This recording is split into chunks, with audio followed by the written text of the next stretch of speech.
হ্যাঁ বন্ধুরা, অবশ্যই কিন্তু আপনার থাম্বনেলটা দেখে ক্লিক করেছেন 2024 সালে কি ইউটিউবে ইনকাম হবে না। হ্যাঁ, হবে না। হবে না কি জন্য হবে না সেটা কিন্তু আজকে ভিডিওতে শেয়ার করবো। আপনারা যদি 2024 সালে ইউটিউব থেকে ইনকাম করতে চান তাহলে আপনারা 7টি ভুল করতে পারবেন। যে ভুলটি করলে আপনি ইউটিউব থেকে ইনকাম পাবেন না 2024 2026 সালেও আপনি কিন্তু ইউটিউব থেকে ইনকাম করতে পারবেন না। সেই ভুলটি কি, সেই ভুলটি যদি দেখতে চান তাহলে আজকে ভিডিওটা আপনাদেরকে সম্পূর্ণ দেখতে হবে। ভিডিও কোথাও স্কিপ করা যাবে না।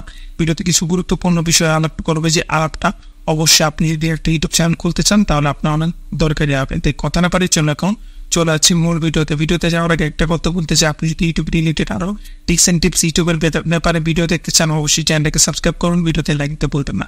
চলুন শুরু করি। প্রথম বিষয় হলো, ইউটিউবে আপনি যে কাজ করতেছেন আপনার কিন্তু এখন ইউটিউবটাকে ফুল টাইম ধরে নিতে হবে। হ্যাঁ বন্ধু, একটা সময় ছিল যে মানুষ ইউটিউবে হাফ টাইম কাজ করতো, মানে হলো সারাদিনে আপনার কাজ করলে করতো, না করলে নাই, এরকম চলবে না। 2024 কিন্তু আপনি কন্টিনিউ ইউটিউবে কাজ করতে হবে, আপনাকে কন্টিনিউ ভিডিও দিতে হবে, কনসিস্টেন্ট করতে হবে। মানে হলো আপনি প্রতিদিনই আপনি ইউটিউবে কাজ করবেন। এখন ইউটিউবে যদি আপনি প্রতিদিন না কাজ করতে পারেন তাহলে একটা উপায় আছে, সেটা হলো ইউটিউবে আপনি প্রতিদিন 1 থেকে 2 ঘন্টা আপনাকে দিতেই হবে। দেখেন 1-2 ঘন্টা যদি আপনি না দেন তখনই কিন্তু আপনার চ্যানেলটা রিমুভ হয়ে যেতে পারে, অথবা আপনার চ্যানেলটা গ্রো করবে না। কেন করবে না আমি আপনাদেরকে এক্সাম্পল হিসেবে বুঝাই। দেখেন, আপনি যদি কোনো জায়গায় কাজ করেন সেখানে যদি আপনি না দেন তাহলে কিন্তু আপনার সমস্যা করতে পারে। মানে আপনি যদি সেখানে যাতায়াত কমায় দেন এবং আপনি ইউটিউব ভালো মতো না করেন তখন কিন্তু মালিক আপনাকে টাকাটা দেবে না। এরকম হলে ইউটিউবের নিয়মস এখন 2024 করে ফেলেছে। ইউটিউবের অ্যালগরিদম এখন সম্পূর্ণভাবে চেঞ্জ হয়ে গেছে। আপনাকে অবশ্যই ইউটিউবে কন্টিনিউ কাজ করতে হবে এবং ফুল টাইম কাজ করতে হবে। হ্যাঁ, আপনার টাকাটা এখানে একটু কম হবে, কিন্তু এই সময় আপনার এই ইনকাম ইউটিউব থেকে আপনি ভালো একটা ইনকাম নিতে পারবেন লাইফ টাইমের জন্য। 3 নম্বর বিষয় হলো, বেশি ভাবা যাবে না। হ্যাঁ বোধহয় ইউটিউবে কাজ করার আগে আপনাকে ভাবা যাবে না যে আপনার হাতে কোনো কিছু নাই, আপনার হাতে ভালো লাইটিং সেট আপ নাই, আপনার কাছে ভালো ক্যামেরা নাই, আপনার কাছে ভালো স্ট্যান্ড নাই, আপনার কাছে ভালো মাইক্রোফোন নাই। এটি জানলে কিন্তু হবে না। আপনার ধৈর্য ধরতে হবে, আপনার কাজ করতে হবে এবং আপনি যেটাই পারেন সেটাতেই কাজ করবেন। দেখেন, আমি কিন্তু অলরেডি আমার একটা মোবাইল দিয়ে কাজ করতেছে, আমার কাছে DSLR নেই, তারপর কিন্তু আমি আমার এই প্রফেশনাল ইউটিউবে আমি 2 বছর ধরে আছে। আমার অলরেডি 2টা চ্যানেল আছে, এই 2টা চ্যানেল মনিটাইজ করা আছে, কিন্তু সেই 2টা চ্যানেল আমি কাজ করি না। সাবস্ক্রাইবার মোটামুটি ভালোই আছে, 5,000 মতন। তারপরে কিন্তু আমি এই চ্যানেলটাতে কন্টিনিউ কাজ করতেছি। কেন কন্টিনিউ কাজ করলে কিন্তু চ্যানেল গ্রো করে এবং আপনার কাছে যেটি আছে সেটা নিয়ে আপনি কাজ করেন। হ্যাঁ, ইউটিউব কিন্তু আপনাদেরকে একটা সুবিধা দিয়ে দিয়েছে, যদি আপনার চ্যানেল আপনার যদি ভালো কোনো DSLR ক্যামেরা থাকে কিন্তু আপনার মোবাইল দিয়ে কিন্তু শর্টের ভিডিও আপলোড করতে পারেন, এমন সেটা খুব সহজেই করা যায়। এবং এখনকার মোবাইল কিন্তু ভালো আপডেট করা, আপনি চাইলে আপনার মোবাইল দিয়ে শুরু করতে পারেন। বড় ইউটিউবার কিন্তু প্রথম অনেক আগে কিন্তু মোবাইল দিয়ে শুরু করেছিল, যাদের এখন DSLR আছে। এটা ভাবা যাবে না যে আপনি কি দিয়ে শুরু করবেন। আপনার ইউটিউব চ্যানেল শুরু করতে মন চাইলে আপনি আপনার মোবাইল দিয়েও ক্যামেরা দিয়ে শুরু করতে পারেন। 3 নম্বর ভিডিও হলো ভিডিও অ্যানালাইজ। হ্যাঁ বন্ধুরা, আপনারা ভিডিও অ্যানালাইজ করেন, কেন করেন না আমি আপনাদেরকে বলি। আপনি যদি ইউটিউবের ভিডিও অ্যানালাইজ করেন তাহলে কিন্তু এই অ্যানালাইসের মাধ্যমে অনেক কিছু জানতে পারবেন, যে আপনার চ্যানেলটার গ্রোর কি অবস্থা।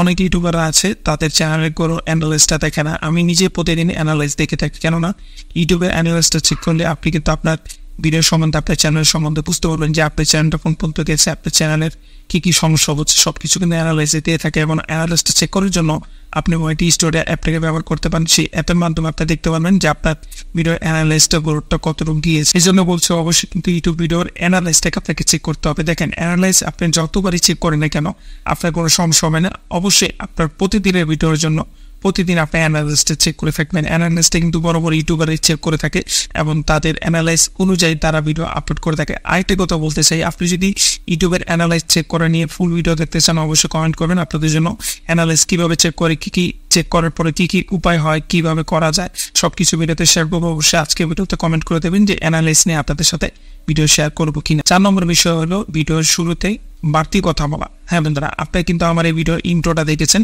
আপনার ভিডিও ইন্ট্রোটা অবশ্যই কিন্তু একটু ইউনিক হতে হবে। ইন্ট্রোটাতে আপনি যে পয়েন্ট নিয়ে কথা বলতেছেন সেই পয়েন্ট নিয়ে কথা বলবেন, শুরুতে বলবেন না। যেরকম আমি তো কিন্তু শুরুতেই একবার প্রথমেই কিন্তু বলি নাই যে আমার নাম জুয়েল রানা, আমার চ্যানেলটাকে সাবস্ক্রাইব করুন, ভিডিও লাইক দিবেন, এরকম বলি নাই। প্রথমে কিন্তু মেন টপিকটা নিয়ে কথা বলছি, এটাই কিন্তু মেইন বিষয়।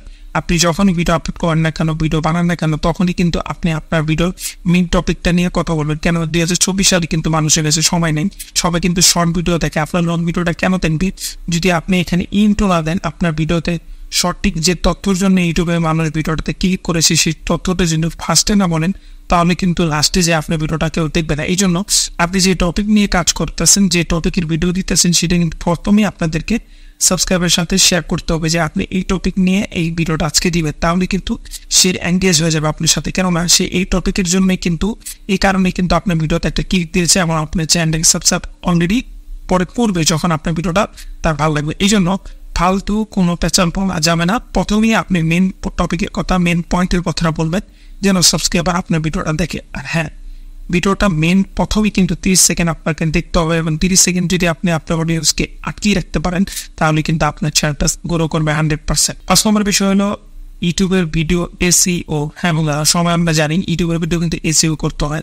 একটা সময় ছিল মানুষ কিন্তু এসইও করে নাই, এমন টাইটেল ট্যাগ এসব দিয়ে ছেড়ে দিয়েছে। দেখেন, এসইও শুধু যে আপনি ভিডিওতে করবেন এরকম না, এসইও কিন্তু আপনার থাম্বনেল নিয়েও করতে হয়। আমি আপনাদেরকে বলতে যাচ্ছি, আপনি যে টপিকের ভিডিও দেবেন সেই টপিকের কিছু এলিমেন্ট, কিছু আপনার টেক্সট কিন্তু আপনার থাম্বনেলে থাকতে হবে, না হলে কিন্তু হবে না। এরকম এখনকার সময় কিন্তু এরকম না যে আপনি শুধু একটা সাদা থাম্বনেল, শুধু একটা থাম্বনেল দিন, সেই থাম্বনেলে ফেল টেক্সট দিয়ে দিলেন যে এই টপিকের ভিডিও, মানুষ কিন্তু ক্লিক করবে না। কিছু এলিমেন্ট আপনাকে ইউজ করতে হবে এবং আপনার থাম্বনেলটাকে এসইও করতে হবে। এসইও বলতে আপনি ভিডিওতে ট্যাগ, ডিসক্রিপশন, টাইটেল এইসব কিন্তু আপনি ভিডিওতে দিচ্ছেন।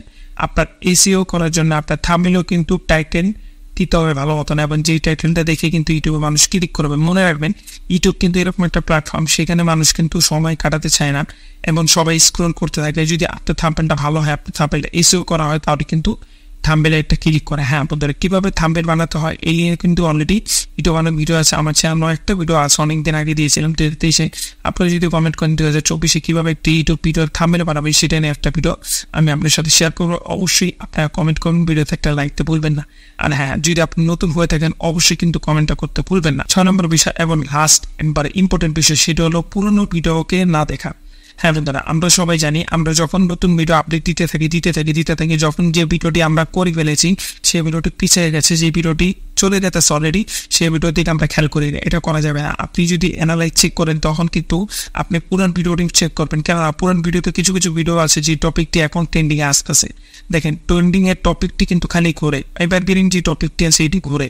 এরকম ধরেন, এখন আমি যে টপিকটা নিয়ে ভিডিও করতেছি, আমি কিন্তু 5 মাস পরে এই টপিকে আবার ভিডিও করতে পারবো, কিন্তু একটু অন্যরকম ভাবে করবো। থাম্বনেলটা চেঞ্জ করবো, ট্যাগটা চেঞ্জ করবো, ডিসক্রিপশনটা চেঞ্জ করবো, টাইটেলটা চেঞ্জ করবো, এইসব চেঞ্জ করে নতুনভাবে ভিডিও করবো। কোম্পানি মোবাইল যখন বেড়ে ধীরে কিন্তু আস্তে আস্তে মডেল আপ হয়, এক এক মডেলে বেড়ে, কিন্তু কোম্পানি কিন্তু একটাই থাকে। এটাই আমি আপনাদেরকে বলতে যাচ্ছি, আপনার ভিডিও একটাই থাকবে কিন্তু টপিকও থাকবে, কিন্তু আপনি সব কিছু চেঞ্জ করবেন, থাম্বনেল চেঞ্জ করবেন, এলিমেন্ট চেঞ্জ করবেন, এইসব চেঞ্জ করতে করতে আপনার পুরান ভিডিওটা নতুন করে রিপ্রেজেন্ট করবে। এটা করলে কি হয়, দেখা যায় আপনার চ্যানেলে রিচ বেড়ে যায়, ইউটিউব মনে করে যে আপনি কিন্তু চ্যানেলে অ্যাক্টিভ আছেন। এই জন্য আপনার পুরান ভিডিওর দিকে খেয়াল করতে হবে, পুরান যে ভিডিওটি আছে সেই ভিডিওর দিকে খেয়াল করে আপনি পুরান ভিডিওটিকে নতুন করে আপডেট করে আবার মেক করবেন। এই ছিল আজকের ভিডিওটা। আশা করি ভিডিওতে অনেক কিছু শিখতে পারলেন। এই জন্য আমি আজকে ভিডিওতে বলেছি, এইসব জিনিস যদি আপনি না জানেন অথবা আপনি না করতে চান, আপনি যদি মনে না থাকে, তাহলে কিন্তু আপনি ইউটিউব থেকে ইনকাম করতে পারবেন না। এইসবটাই করতে হবে। আপনার চ্যানেল যত গ্রো করবে তত কিন্তু ইউটিউব থেকে ইনকামটা আপনার হবে, যত ভিউজ হবে তত সাবস্ক্রাইব হবে, তত ইনকাম হবে। এটা মনে রাখতে হবে। ইউটিউবে যদি আপনি ইনকাম করতে চান, টিকে থাকতে চান, অবশ্যই কিন্তু 2024-এ আপনাকে এই কাজটি করতে হবে। ভিডিওটা কেমন লাগলো অবশ্যই কমেন্টে জানাতে ভুলবেন না, লাইক দিতে ভুলবেন না। দেখা হবে নেক্সট ভিডিওতে। আসসালামু আলাইকুম।